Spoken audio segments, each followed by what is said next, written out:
زندہ باد زندہ باد اب حضور صلی اللہ تعالی علیہ وسلم کی مرضی کے مطابق اعمال ایک مرتبہ تولے جا چکے، دوسری مرتبہ پھر وہی فرشتے تول رہے ہیں، تو اب کیا گڑبڑ ہونا تھا؟ نہیں، ایسا نہیں سپریم کورٹ میں معاملہ جائے تو پھر وہاں سے چھان بین ہو، کوئی آرڈر ہو، پھر وہ اس حکم کو بدل دیا جائے، ایسا نہیں قیامت والے دن۔ جو ایک مرتبہ ہو گیا تو وہی ہوگا بعد میں بھی، لیکن شفاعت کرے حشر میں جو رضا کی، سوا تیرے کس کو یہ قدرت ملی ہے نا؟ خدا نے دی وسعت محبوب کو اتنی کہ جرم کھلتے جائیں گے اور آقا چھپاتے جائیں گے، تو یہ حضور صلی اللہ علیہ وسلم کا کرم ہوگا۔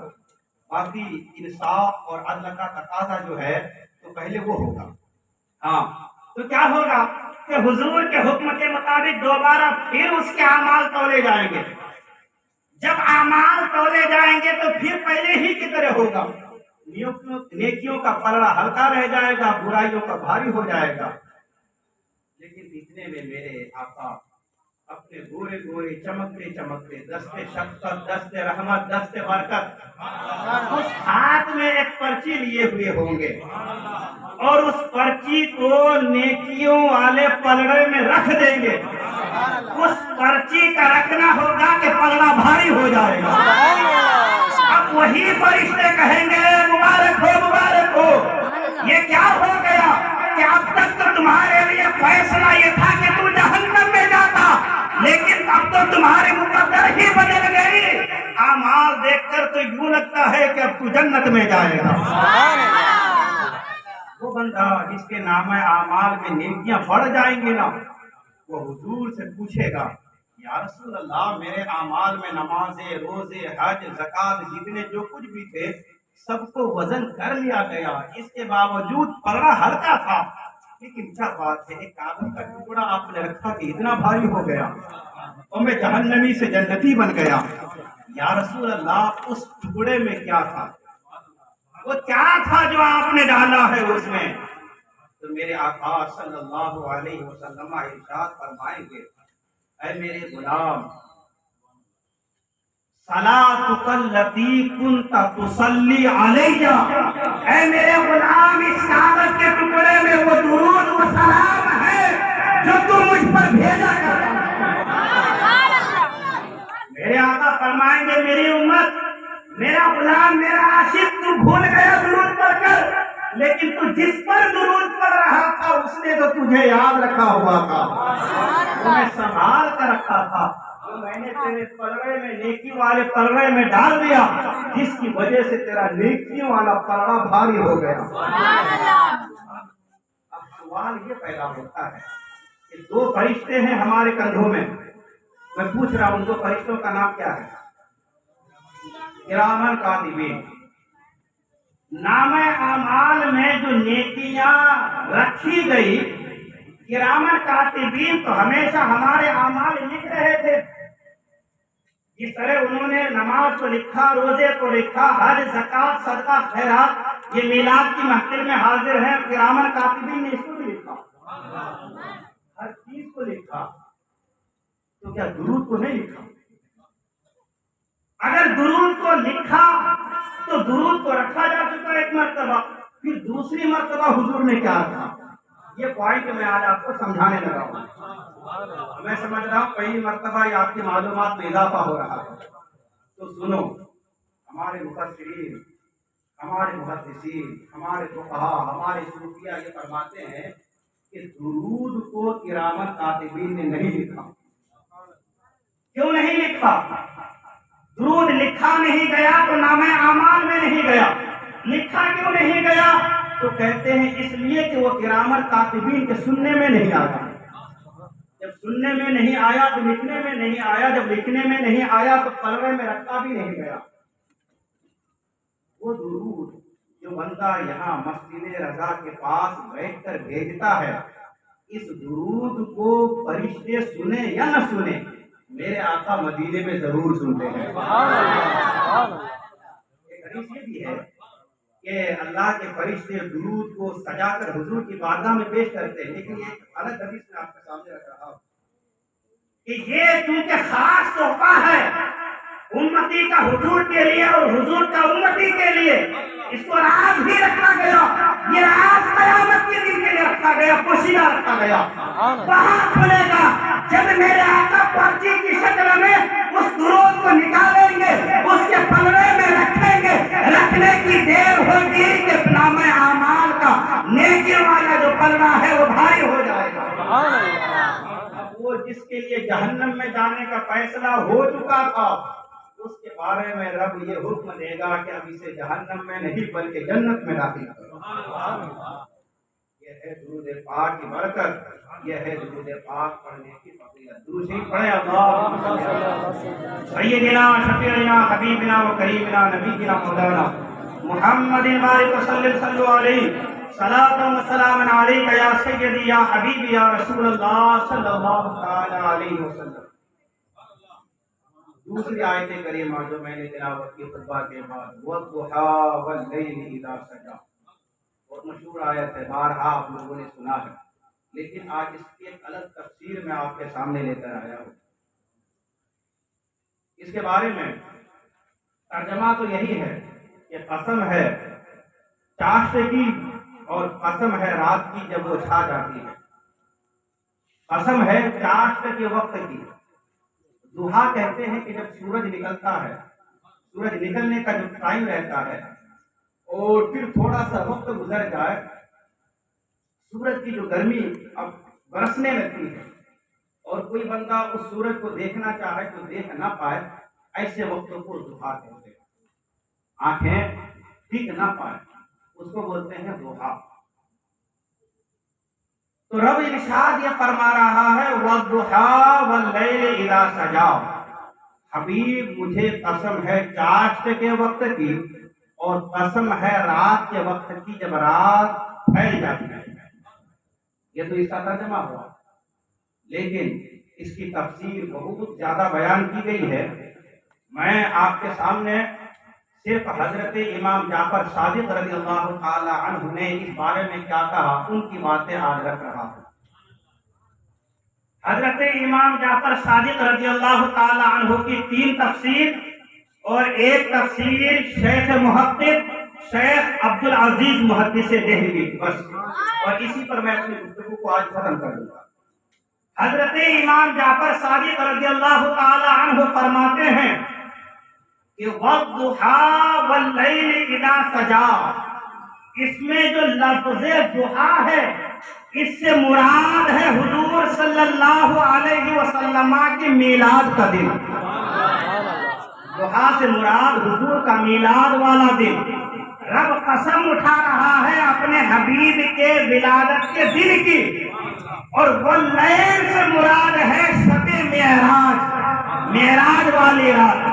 یعنی رب یہ فرما رہا ہے حبیب جب آپ اس دنیا میں گئے، جب بھی آپ ہی سب سے زیادہ حسین و جمیل تھے، جب بھی آپ ہی سب سے زیادہ خوبصورت تھے، اور اے حبیب جب آپ اس دنیا سے دولہا بن کر میری قرب خاص میں آ رہے تھے، حبیب جب بھی آپ ہی سب سے زیادہ حسین و جمیل تھے۔ یہ ہے وَالضُّحَىٰ وَاللَّيْلِ إِذَا سَجَىٰ کی ایک تفسیر جو حضرت امام جعفر صادق نے کی۔ دوسرا معنی وَالضُّحَىٰ وَاللَّيْلِ إِذَا سَجَىٰ کا امام جعفر صادق یہ فرماتے ہیں کہ ضحیٰ سے مراد حضور کا نور علم ہے، علم مصطفیٰ صلی اللہ علیہ وسلم۔ ضحیٰ سے مراد مطلب یہ ہے کہ حضور کو اللہ نے اتنا علم دیا ہے کہ حضور کی نگاہ سے کچھ بھی پوشیدہ نہیں ہے، کچھ بھی چھپا ہوا نہیں ہے۔ سر عرش پر ہے تیری گزر، دل فرش پر ہے تیری نظر، ملکوت ملک میں کوئی شے نہیں یا رسول اللہ جو تجھ پر آیا نہیں۔ میرے امام کہتے ہیں یا رسول اللہ آپ کا گزر عرش کے بھی اوپر ہے اور آپ کی نظر فرش والوں کے دلوں پر ہے۔ ملکوت ملک میں، اس دنیا میں یا فرشتوں کی دنیا میں، ملک فرشتے ان کی دنیا میں جتنی بھی چیزیں ہیں یا رسول اللہ کوئی بھی چیز آپ سے چھپی اور ڈھکی ہوئی نہیں ہے۔ حضرت عابسہ بن معبد رضی اللہ تعالیٰ عنہ صحابی رسول ہیں، حضور کی بارگاہ میں حاضر ہوتے ہیں، کیا دیکھتے ہیں کہ محفل سجی ہوئی ہے، میرے آقا کچھ بیان فرما رہے ہیں، آگے صحابہ کرام کا مجمع لگا ہوا ہے۔ سبحان اللہ۔ مجلس کا تقاضا یہ ہے، جزاک اللہ تعالی، مجلس کا تقاضا یہ ہے کہ جب کوئی آنے والا آئے جہاں جگہ ملے وہیں بیٹھ جائے، یہ مجلس کا ادب اور مجلس کا تقاضا یہ ہے۔ وہ تو صحابی تھے اور نبی کی بارگاہ میں آئے تھے، وہ کیسے آگے آ کر بیٹھ سکتے تھے؟ جہاں جگہ ملی وہیں بیٹھ گئے۔ اچھا، ایک مسئلہ یہ بھی ہے کہ جو صدر مجلس ہوتا ہے، جس کی صدارت میں جلسہ ہوتا ہے، وہ چاہے تو کسی خاص انسان کو پیچھے سے بھی اپنے اسٹیج پر یا آگے بلا سکتا ہے، دعوت دے سکتا ہے نا، اس کو یاد رکھیے گا۔ جو مجلس کا صدر ہوتا ہے، ہم جو پوسٹروں میں نام ڈالتے ہیں نا زیر صدارت، تو جو صدارت جو کرتا ہے اس کے اندر اتنا پاور آ جاتا ہے، شریعت اسے اختیار دیتی ہے کہ وہ اگر کسی کو چاہے تو پیچھے سے اٹھا کر آگے بٹھا سکتا ہے۔ اب مجلس ہو، حضور بیٹھے ہو، تو وہاں صدارت حضور کے علاوہ کون فرما رہے ہوں گے؟ حضور ہی صدارت فرما رہے تھے۔ حضرت عابسہ آ کر پیچھے بیٹھ گئے۔ میرے آقا صلی اللہ علیہ وسلم نے فرمایا اذن منی یا عابسہ، اے عابسہ ذرا قریب آ جاؤ۔ حضرت عابسہ اٹھے، ایک دو سب آگے بڑھے اور بیٹھ گئے۔ میرے آقا نے پھر فرمایا اذن منی یا عابسہ، اے عابسہ تھوڑا اور آگے آ جاؤ۔ حضرت عابسہ کہتے ہیں میں اور آگے آ گیا۔ میرے آقا فرمانے لگے اذن منی یا عابسہ، اے عابسہ اور آگے آ جاؤ۔ حضرت عابسہ کہتے ہیں میں اپنے مقدر پہ قربان جاؤں، آگے بڑھتا گیا، نبی سے قریب ہوتا گیا، اتنا قریب ہو گیا کہ میرے گھٹنے نبی کے گھٹنے سے ٹچ ہونے لگے، اتنا قریب ہو گیا حضور سے۔ اب حضور صلی اللہ تعالی علیہ وسلم نے مجھ سے پوچھا عابسہ تم سوال لے کر آئے ہو؟ میں نے کہا ہاں یا رسول اللہ صلی اللہ علیہ وسلم۔ لوگ کہتے ہیں دیوار کے پیچھے کا علم نہیں، دیکھو حضور دل میں چھپی ہوئی بات کو بھی جانتے ہیں۔ امام جعفر صادق کیا فرماتے ہیں؟ والضحیٰ کا ایک معنی حضور کا علم ہے۔ دیکھو اللہ نے حضور کو کیسا علم عطا فرمایا۔ میرے آقا پوچھتے ہیں عابسہ سوال لے کر آئے ہو؟ کہنے لگے ہاں یا رسول اللہ۔ حضور نے کہا عابسہ سوال تم بتاؤ گے یا میں ہی بتا دوں؟ کہنے لگے یا رسول اللہ آپ ہی بتا دیجئے۔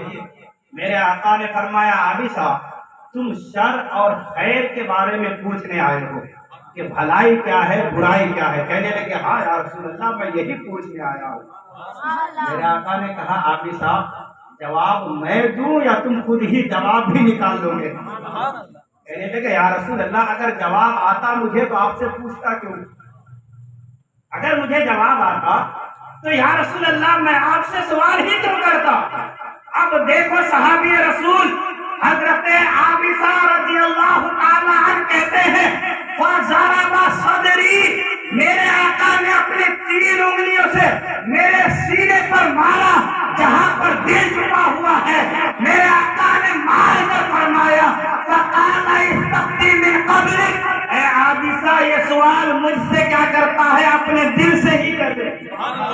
تیرا دل بھی تیرے لیے بہت بڑا مفتی بنا بیٹھا ہوا ہے، اس دل ہی سے پوچھ لے، وہ دل ہی تجھے بتا دے گا شر کیا ہے اور خیر کیا ہے، بھلائی کیا ہے اور برائی کیا ہے۔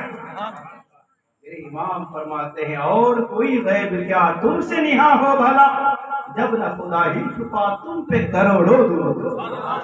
فرماتے ہیں والضحیٰ کا معنی ہے حضور کا نور علم، اور لیل واللیل اذا سجا۔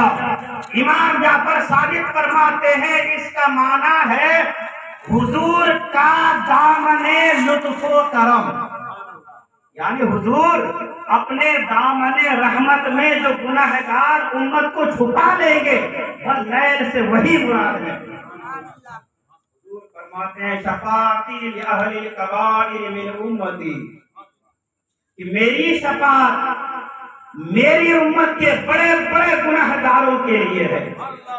اس لیے میرے امام فرماتے ہیں نا، کیا ہی ذوق افزا شفاعت ہے تمہاری واہ واہ، قرض لیتی ہے پرہیزگاری گناہ واہ واہ۔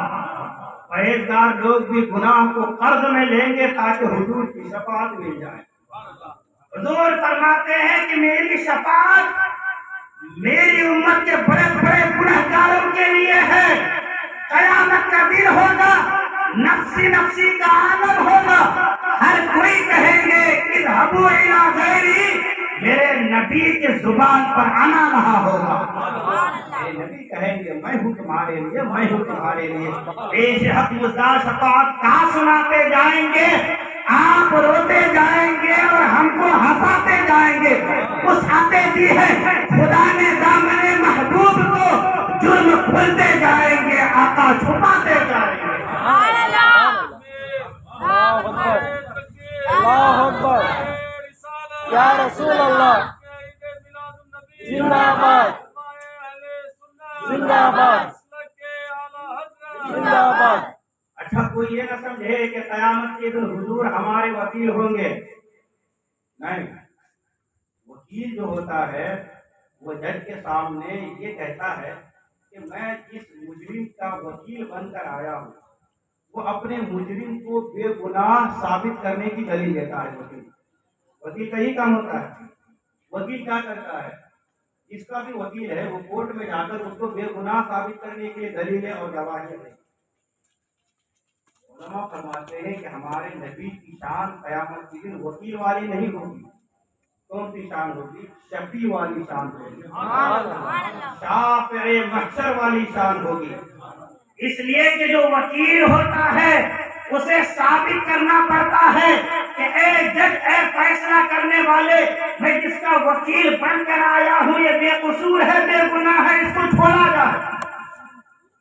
لیکن جو شفیع ہوتا ہے وہ یہ کہتا ہے میں مانتا ہوں یہ بڑا مجرم ہے، میں مانتا ہوں یہ بڑا گناہگار ہے، لیکن اس کے جرم کو، اس کے گناہ کو نہ دیکھا جائے بلکہ کون آیا ہے اس کو دیکھا جائے۔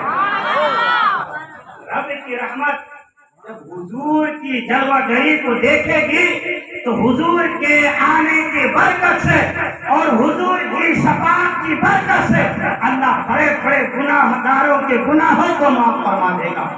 شفاعت کرے حشر میں جو رضا کی، سوا تیرے کس کو یہ قدرت ملی ہے۔ واللیل کا ایک مطلب یہ ہے، امام جعفر صادق فرماتے ہیں کہ حضور کا دامن لطف و کرم اور دامن حق و درگزر۔ ایک تیسرا معنی امام جعفر صادق یہ فرماتے ہیں کہ والضحیٰ کا معنی ہے حضور کے ظاہری کمالات۔ ظاہری کمالات کیا؟ حضور نے اشارہ کیا چاند دو ٹکڑے ہو گیا، حضور نے اشارہ کیا ڈوبا ہوا سورج پلٹ کر آ گیا، یہ کیا ہے؟ ظاہری کمالات۔ قبیلہ بنو سلم کی مسجد ہے، ظہر کی نماز ہے، ظہر کی نماز، فرض نماز کتنی رکعت ہے؟ 4 رکعت ہے، 2 رکعت نماز ادا کی جا چکی ہے، حضور کے قلب اطہر میں بات آتی ہے کاش قبلہ بدل جائے۔ حالت نماز میں صرف خیال آتا ہے، ارادہ کیا حضور نے کاش قبلہ بدل جائے، طائر سدرہ حضرت جبرائیل کو رب نے حکم دیا اے جبرائیل اب سدرہ پہ بیٹھنے کا وقت نہیں ہے، جا میرے حبیب کی بارگاہ میں جا کر پیغام سنا دے، قد نرى تقلب وجهك في السماء ولنولينك قبلة ترضاها۔ اے حبیب اگر قلب اطہر میں بات آ گئی ہے قبلہ بدلنے کی، حبیب آپ رخ انور کو پھیر لیجیے، ہم قبلہ ابھی ہی بدل دیں گے۔ مولا نماز میں ہے، نماز تو پوری ہو جائے، 4 رکعت والی نماز ہے، 2 ہو چکی ہے، یہ 2 رکعت بھی تو پوری ہو جائے۔ رب کی جانب سے آواز آتی ہے میری نماز بعد میں ادا کی جائے گی، پہلے میرے حبیب کی مرضی پوری کی جائے گی۔ خدا کی رضا چاہتے ہیں دو عالم، خدا چاہتا ہے رضائے محمد صلی اللہ علیہ وسلم۔ آج ہمیں اگر نماز کا ٹائم بھی چینج کرنا ہو نا تو ہمیں ایک دن پہلے اعلان کرنا ہوتا ہے، تاکہ نماز کا ٹائم اگر ہمیں کل سے بڑھانا ہے تو آج ہی مجھے اعلان کرنا تھا، کوئی بھی نماز کا ٹائم۔ لیکن یہاں دیکھو حضور کی شان، اے نماز کے وقت میں اللہ فرماتا ہے حبیب ہمیں قبلہ سے کیا غرض ہے، ہمیں قبلہ سے کیا مطلب ہے؟ حبیب فَلَنُوَلِّيَنَّكَ قِبْلَةً تَرْضَاهَا، حبیب آپ جدھر چہرہ پھیر لیں گے ہم اسی کو قبلہ بنا دیں گے، ادھر ہی قیامت تک کے لیے آنے والے لوگوں کے لیے اسی کو قبلہ بنا دیں گے۔ یہ ہے حضور کے ظاہری کمالات، اور حضور کے باطنی کمالات کیا ہیں؟ واللیل سے مراد ہے حضور کے وہ کمالات کہ جو کسی کے خیال اور گمان میں بھی نہ آ سکے۔ یہ کون فرما رہے ہیں؟ حضرت امام جعفر صادق۔ واللیل کا ایک معنی یہ ہے کہ حضور کی وہ خوبیاں جو کسی کے ذہن میں نہ آ سکے، وہ ہے واللیل کا معنی۔ ان بیوقوفوں کو، ان بد مذہبوں کو، ان گمراہوں کو کیا سمجھ میں آئے حضور کے کمال؟ حضور کو سمجھنے کے لیے اور حضور کا عشق اپنے سینے میں پیدا کرنے کے لیے ضروری ہے کہ حضور جو رب کی جانب سے کلام لے کر آئے ہیں نا، یعنی جو قرآن پاک، اس قرآن کو حضور کو نور مان کر پڑھیں گے جب عشق نبی سینے میں پیدا ہوگا۔ اس قرآن کو پڑھنے کے لیے صرف یہ روشنی کافی نہیں ہے، اس روشنی میں بہت سے پڑھنے والے یضل بہ کثیرا کے شکار ہو چکے ہیں، گمراہ ہو چکے ہیں۔ قرآن پڑھنے کے لیے احمد رضا جیسا دل بھی چاہیے، تب عشق رسالت اور عشق نبوت سمجھ، تب حضور کا عشق اور حضور کی محبت سینے میں جگہ پاتی ہے۔ تو میں عرض کر رہا تھا کہ واللیل سے مراد ہے حضور کے وہ کمالات جو کسی کے ذہن میں نہ آئے، جو خوبیاں کوئی سمجھ ہی نہیں پائے۔ ارے حضور کے سب سے خاص کون ہے یہ بتائیے، میں سوال کرنے لگا ہوں آپ سے، سب سے زیادہ حضور کے ساتھ کون رہے ہیں؟ حضرت ابوبکر، ماشاء اللہ، غار میں بھی، سفر میں بھی، حضر میں بھی، ہر جگہ حضرت ابوبکر حضور کے ساتھ رہے ہیں۔ اس ابوبکر سے میرے آقا فرماتے ہیں یا ابوبکر لم یعرفنی غیر ربی، اے ابوبکر میری حقیقت کو میرے رب کے سوا کوئی جان ہی نہیں سکتا ہے۔ وہ ابوبکر جو ہمیشہ حضور کے ساتھ رہے، وہ ابوبکر حضور کے کمالات کو نہیں جان سکے، تو ہم اور تم کون ہیں جو حضور کے کمالات کو سمجھ سکیں؟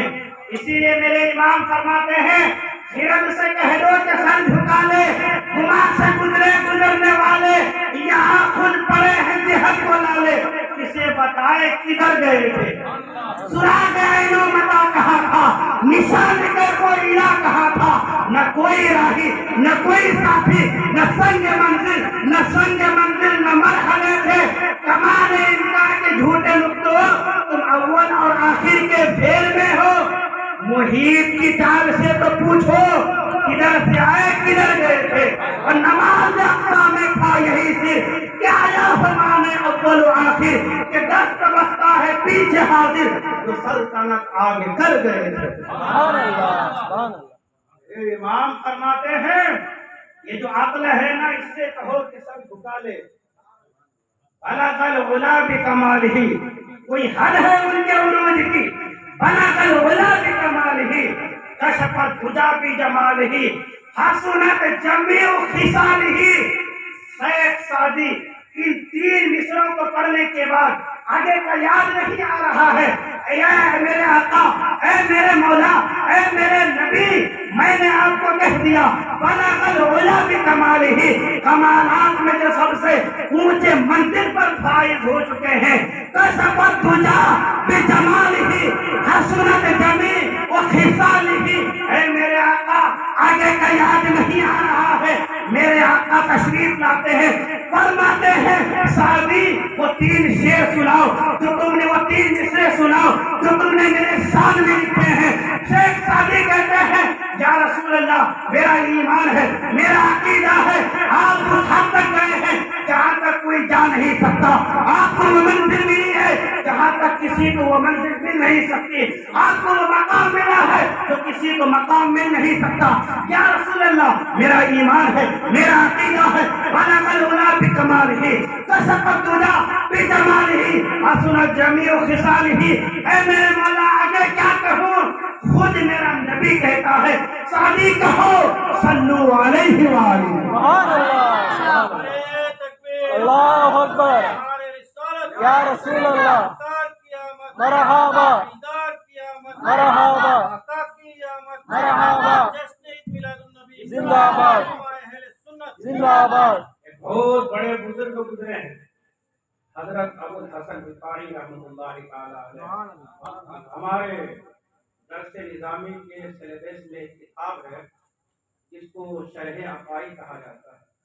اچھا، یہ شرح عقائد ہمارے مدرسوں میں بھی پڑھائی جاتی ہے، عالم کورس میں ہے، اور جو نبی کے کمالات کو نہیں مانتے ہیں نا ان کے مدرسوں میں بھی پڑھائی جاتی ہے شرح عقائد۔ اس کی ایک شرح ہے النبراس، اس کا نام ہے۔ النبراس میں لکھا کہ امام ابو الحسن بخاری رحمۃ اللہ تعالی علیہ ایک مرتبہ یہ پرواز کرنے لگے، اڑنے لگے، اور یہ بات ہر مرتبہ فکر کے لوگ مانتے ہیں کہ اگر کوئی روحانی طور پر اڑنا چاہے، جس کو اللہ نے وہ کمال دیا ہے، تو وہ اڑ سکتا ہے۔ تو امام ابو الحسن بخاری رحمۃ اللہ تعالی علیہ اڑنے لگے، آسمان کی طرف پرواز کرنے لگے۔ وہ خود کہتے ہیں میں اڑتا رہا، آگے بڑھتا رہا، حتی صعدت الفوقانیہ، یہاں تک کہ میں نے 7 لاکھ عرش کو پار کر لیا۔ عرش ایک نہیں ہے، اتنا یاد رکھیے، بہت سے عرش ہے۔ امام ابو الحسن رفاعی کہتے ہیں حتی صعدت الفوقانیہ، میں نے 7 لاکھ عرش کو پار کر لیا، لیکن میری پرواز بند نہیں ہو رہی، اڑ ہی رہا ہوں، اڑ ہی رہا ہوں۔ حق کی جانب سے ندا آتی ہے ابو الحسن کہاں کا ارادہ ہے، کہاں جانا چاہتے ہو، کہاں آنا چاہتے ہو؟ میں نے کہا اے میرے مولا میں وہاں جانا چاہتا ہوں معراج کی رات تیرے نبی کے قدم جہاں تک آئے تھے۔ اللہ کی جانب سے آواز آتی ہے ابو الحسن جہاں معراج کی رات میرے حبیب کے قدم آئے تھے، تم یہ جو اڑ رہے ہو نا کروڑوں سال بھی اڑتے رہو، جہاں میرے نبی کے قدم آئے ہیں وہاں تک تمہارے خیال بھی نہیں آ سکتے۔ وصول اللہ ابو الحسن جہاں سے آئے تھے وہیں پہنچ جاؤ، تم ہرگز وہاں تک آ ہی نہیں سکتے جہاں تک میرے حبیب کے قدم آئے ہو۔ تم کیا تمہارے فہم، تمہارے خیال بھی وہاں تک نہیں پہنچ سکتے۔ کوئی حد ہی نہیں ہے میرے آقا کی، کوئی بارڈر ہی نہیں ہے۔ رب کے علاوہ، معبود کے علاوہ جو سمجھنا چاہو وہ سمجھو نبی، صرف رب نہیں سمجھنا، صرف عبادت نہیں کرنا، اس کے علاوہ جو سمجھنا چاہو وہ سمجھو میرے اور آپ کے آقا۔ تو میں عرض یہ کر رہا تھا کہ حضرت امام جعفر صادق رضی اللہ تعالیٰ عنہ نے ایک معنی یہ بیان فرمایا کہ لیل کا معنی ہے وہ کمالات جو لوگوں کے نگاہوں سے پوشیدہ ہے، کہ کسی کے خیال میں کبھی بھی آ ہی نہیں سکتے ہیں۔ یہ 3 معنی جو میں نے بیان کیے یہ حضرت امام جعفر صادق کے آخری معنی۔ حضرت شیخ محقق شیخ عبدالعزیز محدث دہلوی انہوں نے اس آیت کی تفسیر میں لکھا والضحیٰ کا مطلب ہے سورج کا چمکتا ہوا چہرہ۔ کہا والضحیٰ یعنی اے حبیب آپ کے چمکتے ہوئے چہرے کی قسم، واللیل اذا سجا اور حبیب آپ کے ان خوبصورت زلفوں کی قسم جو آپ کے دونوں کندھوں کے درمیان لٹکے ہوئے۔ اتنا خوبصورت چہرہ تھا میرے آقا کا۔ حضرت ابو ہریرہ رضی اللہ تعالی عنہ فرماتے ہیں کل قمری لیلۃ البدر لم ارى قبله ولا بعده مثله، کہتے ہیں کہ حضور کا چہرہ وہ مبارک، وہ حسین، وہ جمیل، وہ خوبصورت چہرہ تھا، لم ارى قبله ولا بعده، کہ اس جیسا چہرہ نہ میں نے پہلے دیکھا نہ کبھی بعد میں دیکھا۔ حضرت حسان بن ثابت پاس میں کھڑے تھے، کہنے لگے ابو ہریرہ دیکھتے کیسے؟ اس جیسے چہرے والا کسی ماں نے آج تک جنا ہی نہیں ہے، جب جنا ہی نہیں تو دیکھتے کیسے؟ لا يمكن الثناء كما كان حقه بعد الخدا بزرگ توی قصہ مختصر۔ تو حضرت ابو ہریرہ کہتے ہیں کہ حضور کی طرح کسی کا چہرہ نہیں، اتنے حسین تھے، اتنے جمیل تھے، اتنے خوبصورت تھے۔ ارے آپ کو اگر اختیار دے دیا جائے کہ آپ کا جو حبیب ہے اسے جتنا جو دینا چاہو دے دو، تو بتائیے آپ اپنے حبیب میں کوئی کمی رہنے دیں گے؟ نہیں رہنے دیں گے۔ جب آپ کی غیر کا یہ حال ہے تو رب تو سب سے زیادہ غیر فرمانے والا ہے، وہ اپنے حبیب میں کیسے کوئی کمی رہنے دیتا؟ اس لیے فرماتے ہیں کہ حضور کے جیسے نہ آج تک کسی ماں نے جنا ہے، جب جنا ہی نہیں تو کوئی حضور کی طرح ہو ہی نہیں سکتا۔ یہ تو وہ کہا کہ جو حضور کے پاس میں کھڑے تھے، جنہوں نے حضور کے چہرے کو دیکھ کر یہ کہا۔ اب اس کا بھی قول سنو جو 1400 سال کے بعد آیا اور بریلی سے کھڑے ہو کر اس نے کیا کہا؟ وہ کہتا ہے کہ بلبل نے گل سے کہا، بلبل نے گل سے کہا، قمری نے سر میں جا پیتا، حیرت نے جھنجھلا کر کہا یہ بھی نہیں وہ بھی نہیں۔ خورشید تھا کس زور پر کیا کر کے چمکا تھا قمر، بے پردہ جب وہ رخ ہوا یہ بھی نہیں وہ بھی نہیں۔ میرے امام فرماتے ہیں کہ جب حضور کا چہرہ انور بے پردہ ہوا تو حضور کے چہرے کی طرح نہ چاند تھا نہ سورج تھا، کوئی حضور کے چہرے کی طرح نہیں تھا، بے مثل ہے، بے مثال ہے۔ حضور کے حسن کو امام زرقانی نے ایک بات میں نے تھوڑی اور 10-15 منٹ کر سکتی ہے، برداشت کر لیں گے آپ لوگ؟ کیونکہ میں نے وعدہ کیا تھا 11 بجے ختم کر دوں گا، لیکن بات رشتے کی اور محبت کی نکل چکی ہے اور ہم سب عاشق بیٹھے ہوئے ہیں، تو اس لیے ایک بات اور آپ کے سامنے رکھ کر میں اپنی گفتگو کو ختم کرتا ہوں۔ امام زرقانی لکھتے ہیں کہ ایک مرتبہ حضور صلی اللہ تعالی علیہ وسلم سیر کے لیے نکلے، سیر کے لیے نکلے۔ حضور ٹہلتے ٹہلتے ایک جگہ پہنچے، وہاں پر حضور نے دیکھا ایک خیمہ ہے، اس خیمے میں کچھ لوگ ہیں لیکن پاس میں ہی بہت سے اونٹ ہیں یا گھوڑے بھی ہیں۔ اس میں ایک سرخ رنگ کا گھوڑا حضور صلی اللہ تعالی علیہ وسلم کو پسند آیا۔ حضور نے ان خیمے والوں سے پوچھا کہ اسے بیچو گے؟ اب ان کو بیچنا تھا یا نہیں بیچنا تھا، حضور کے چہرے کو دیکھا تو کہا ہاں بیچیں گے۔ اچھا، آپ میں سے بہت سے حضرات دکاندار بھی ہیں، شاپ کیپر ہیں، آپ لوگ اس مسئلے کو میرے سے بھی زیادہ اچھے طریقے سے سمجھتے ہیں کہ ادھار کسے دینا چاہیے اور کیسے دینا چاہیے۔ ادھار آپ اسی کو دیں گے جس کو آپ پہچانتے ہیں، ہے نا؟ کہ نہیں آیا تو فون کر لیں گے، بھائی آپ نے وعدہ کیا تھا ابھی تک آئے نہیں۔ تو ادھار دینے کے لیے ضروری ہے کہ وہ آپ کے جان پہچان کا ہو، یا پھر دوسرا طریقہ یہ ہوتا ہے ادھار دینے کا، بیچ میں آپ کسی انسان کو ضامن رکھ لیں۔ مثال کے طور پر آپ سراج بھائی کی دکان میں گئے لیکن آپ کے پاس پیسے نہیں ہیں ان کی دکان سے کچھ خریدنے کے لیے، پاس میں آفتاب بھائی کی دکان ہے، آپ نے آفتاب بھائی سے کہا کہ بھائی آپ میرے وکیل بن جائیے، آپ ان سے کہیے کہ مجھے چیز دے دیں۔ اب آفتاب بھائی بیچ میں آ گئے، انہوں نے کہا ہاں سراج بھائی دے دو، اگر وہ نہیں دیتا ہے تو میں دے دوں گا۔ تو یہ آفتاب بھائی کے آگے بیچ میں ضامن، یہ ایک طریقہ ہوتا ہے سودا کا کاروبار کرنے کا، بزنس کا۔ تو ادھار دینے کے لیے ضروری ہے کہ آپ اسے جانتے پہچانتے ہو یا بیچ میں کوئی ضامن ہو۔ تیسرا ادھار دینے کا طریقہ یہ ہوتا ہے کہ خود خریدنے والا کوئی چیز گروی رکھے۔ آپ بینک میں سے لون لیتے ہیں تو ساتھ میں آپ بورڈ رکھ کے آتے ہیں نا، یہ گروی ہے۔ تو یہ 3 طریقے ہوتے ہیں۔ اب حضور جب وہاں گئے اب حضور نے کہا کہ اس کو بیچتے ہو، ان کو بیچنا تھا یا نہیں بیچنا تھا؟ حضور کے چہرے انور کو دیکھا تو کہا ہاں بیچتے ہیں۔ حضور صلی اللہ تعالیٰ علیہ وسلم نے گھوڑے کو یا اونٹ کو لیا اور لے کر حضور روانہ ہو گئے۔